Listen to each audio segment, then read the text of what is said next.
pessoal? Prontos para mais um mergulho profundo? Hoje vamos explorar um livro que me deixou bem intrigado. Igreja do Cansaço, do Wilibaldo Rupental Neto. É um tema que, nossa, faz a gente pensar, né? Sim, e o livro vai fundo nos desafios que o cristianismo enfrenta nesse mundo moderno, sabe? Tecnologia, essa busca incessante por performance, excesso de informação. É uma loucura.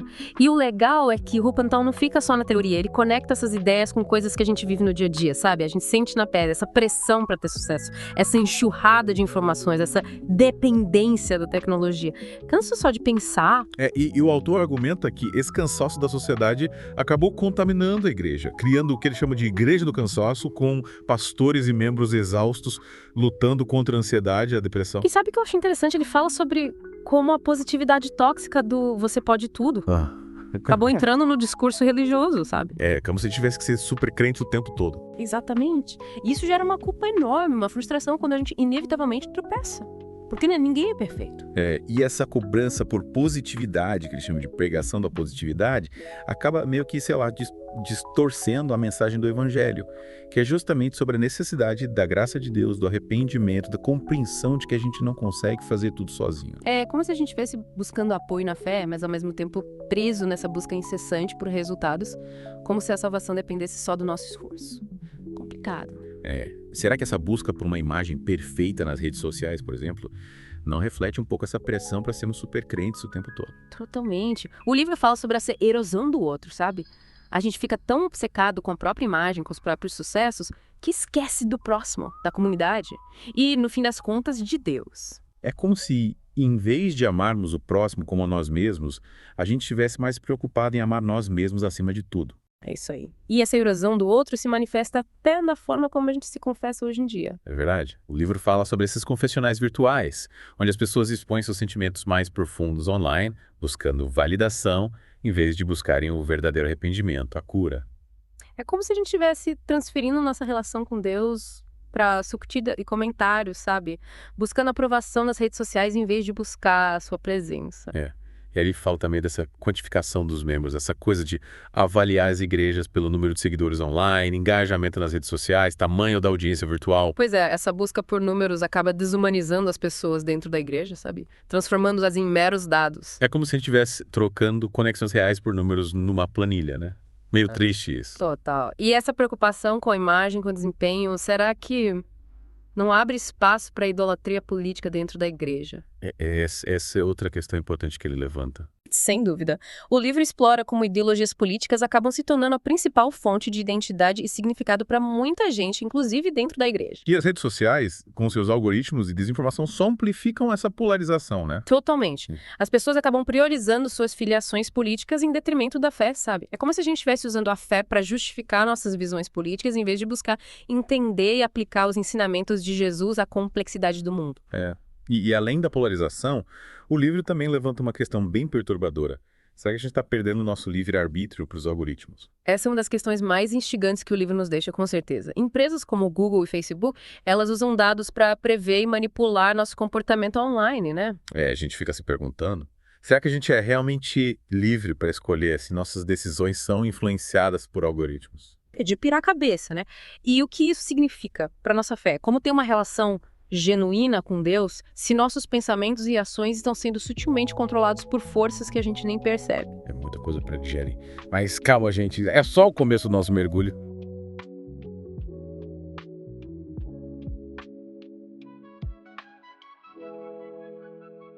Voltando à nossa conversa sobre a Igreja do Cansaço, vamos conectar essa ideia com a visão do Marshall McLuhan sobre a aldeia global. Lembra dele? Aquele teórico da comunicação que falava que o meio é a mensagem. Ah, sim, McLuhan. O cara que meio que previu a internet antes de ela existir, né? Mas e aí, como o trabalho dele se relaciona com essa Igreja do Cansaço? É que o livro argumenta que a visão do McLuhan sobre uma aldeia global, sabe? Interconectada pela mídia eletrônica, de certa forma, se concretizou. A gente está o tempo todo conectado, bombardeado de informações, exposto a um monte de perspectivas diferentes. A gente já falou sobre essa sobrecarga de informação, essa pressão para ficar conectado o tempo todo. Mas qual a ligação com o McLuhan? O McLuhan achava que essa interconexão eletrônica ia derrubar as barreiras entre as pessoas e criar um mundo mais unificado.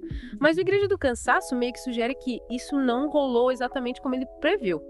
Em vez de promover uma conexão genuína, esse nosso mundo digital muitas vezes leva ao isolamento, à comparação, a um tipo de engajamento superficial. Então é como se a gente tivesse, tipo, todo mundo nessa aldeia global, mas meio que gritando um com o outro de dentro das nossas próprias cabanas. Exatamente. A gente está conectado, mas não necessariamente de forma significativa. E o livro argumenta que essa desconexão contribuiu para esse esgotamento, essa desilusão que a gente está vendo dentro da igreja. É como se a gente estivesse tão ocupado representando para o nosso público online que está esquecendo de cultivar relacionamentos autênticos com Deus e uns com os outros. É isso aí. E o livro também destaca que o McLuhan acreditava que essa interconexão eletrônica ia levar, eventualmente, a uma espécie de consciência coletiva, uma fusão de mentes em escala global. Nossa, já parece ficção científica. Mas e aí, isso é possível mesmo? Bem, é uma ideia que faz a gente pensar, né? Mas o Igreja do Cansaço sugere que a gente está, na verdade, caminhando na direção oposta. Em vez de se fundir numa única consciência, a gente está cada vez mais fragmentado, dividido por algoritmos, ideologias políticas, nossas próprias bolhas online personalizadas. Então a gente é mais tipo um enxame de abelhas digitais do que uma mente coletiva unificada. Uma ótima analogia. E essa fragmentação, argumenta o livro, está alimentando ainda mais a Igreja do Cansaço. A gente está perdendo o nosso senso de propósito compartilhado, a capacidade de ter empatia por quem pensa diferente e, no fim das contas, a nossa conexão com o corpo de Cristo. É como se a gente estivesse trocando profundidade por amplitude, né? 1 milhão de conexões superficiais em vez de algumas verdadeiramente significativas. E isso deixa a gente vazio, exausto, em busca de algo mais. Mas se essa visão de uma aldeia global não se concretizou do jeito que ele esperava, o que isso significa para a igreja? A gente está preso nesse ciclo de exaustão digital e desilusão? Não necessariamente. O Igreja do Cansaço oferece alguns caminhos a seguir. O autor sugere que a gente precisa ser intencional em cultivar relacionamentos reais, sabe, cara a cara. Tanto dentro da igreja quanto nas nossas comunidades. Então, tipo, menos tempo na tela e mais interação humana de verdade. Exato. Trata-se de priorizar aquelas conexões profundas, significativas, que alimentam a nossa alma e nos lembram da nossa humanidade compartilhada.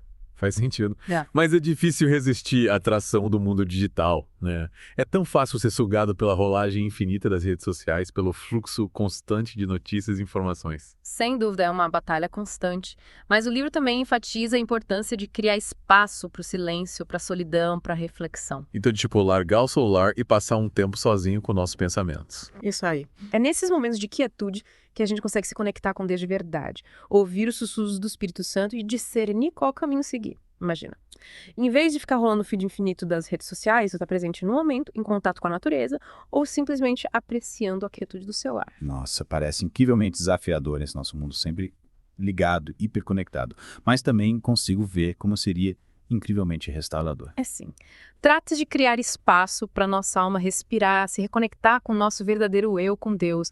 Não é só se desconectar do mundo digital, mas se conectar com algo mais profundo, uma fonte de significado e propósito que vai além das distrações da nossa era moderna. Que bonito isso. E esse é o cerne da mensagem do livro, né?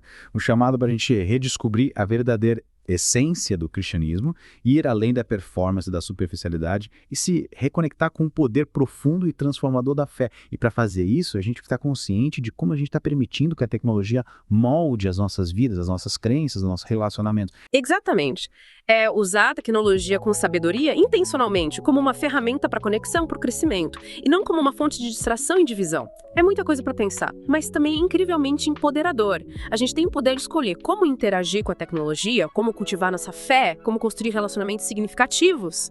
E essa escolha, no fim das contas, vai determinar se a gente sucumbe à igreja do cansaço ou abraça uma fé mais autêntica e vivificante. Então, como a gente faz essa escolha? Quais são os passos práticos para combater esse esgotamento e redescobrir a alegria da fé? A gente vai explorar essas questões e muito mais na parte final do nosso mergulho em Igreja do Cansaço. Fiquem ligados.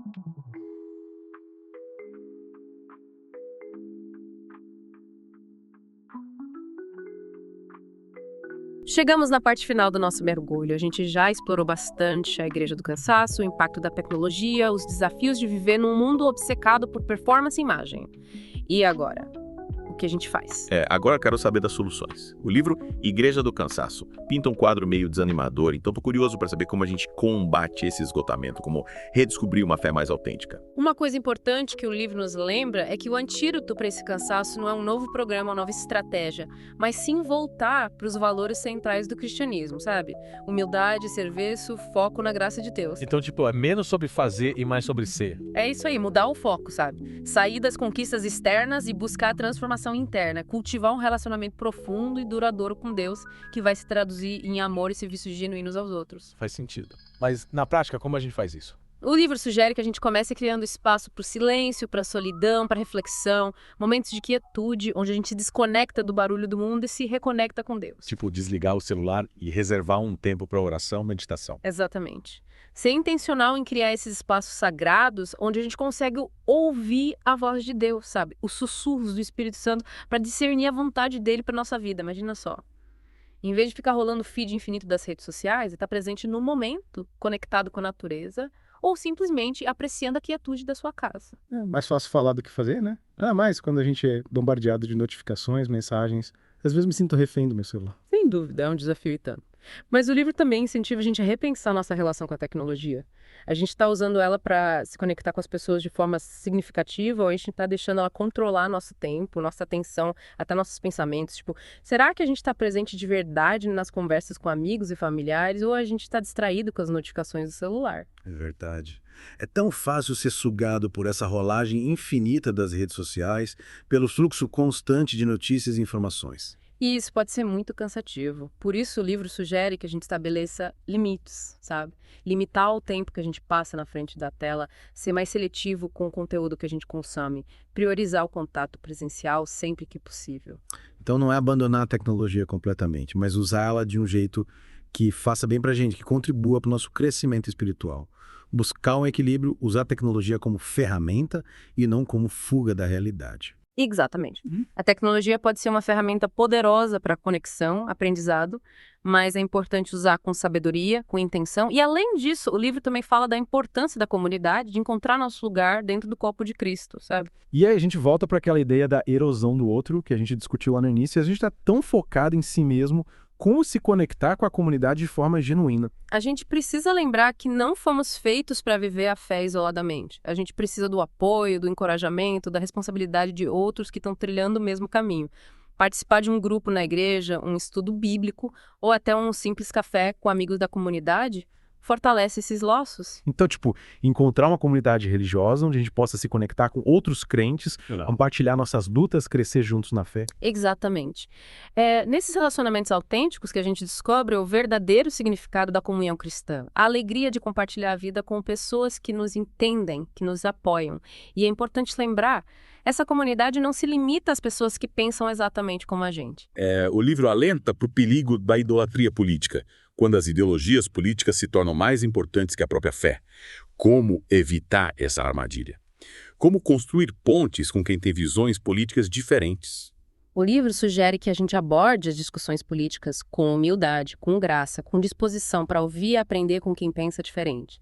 Lembrar que em Cristo somos todos um, independentemente das nossas convicções políticas. Então, em vez de querer vencer a discussão, a gente busca um terreno comum, constrói pontes. É isso aí. Buscar o diálogo respeitoso, reconhecer que a diversidade enriquece a comunidade, que no final o que nos une é o amor a Deus e ao próximo. Nossa, que desafio. Mas é essencial se a gente quiser superar essa divisão, esse esgotamento que está presente na igreja. Com certeza. No fim das contas, a Igreja do Cansaço é um chamado para ação. É um desafio para a gente acordar desse sono digital e recuperar o vigor, a vitalidade da nossa fé. É um convite para ir além da superficialidade da performance e redescobrir a alegria profunda e duradoura que vem de um relacionamento genuíno com Deus e com o próximo. Que mensagem poderosa! E para a gente finalizar nosso mergulho de hoje, eu te convido a refletir sobre tudo que a gente conversou. Como você pode criar espaço para o silêncio, para a solidão? Como usar a tecnologia de um jeito que alimente sua alma? Como fortalecer suas conexões com a comunidade? Como resistir à tentação de deixar que as ideologias políticas te separem dos seus irmãos na fé? São perguntas que exigem reflexão, exigem ação. Mas eu acredito que se a gente se dedicar a isso, com honestidade, com o coração aberto, a gente pode superar a Igreja do Cansaço e redescobrir o verdadeiro significado da fé cristã nesse nosso mundo moderno. É um desafio que vale a pena abraçar. E como sempre, a gente te convida a continuar explorando essas ideias. Leia o livro, converse com amigos e familiares e, o mais importante, ouça a voz do Espírito Santo guiando você nessa jornada. Valeu por mergulhar com a gente nesse tema tão importante. A gente se vê no próximo mergulho. Continue buscando, continue questionando e continue mergulhando fundo.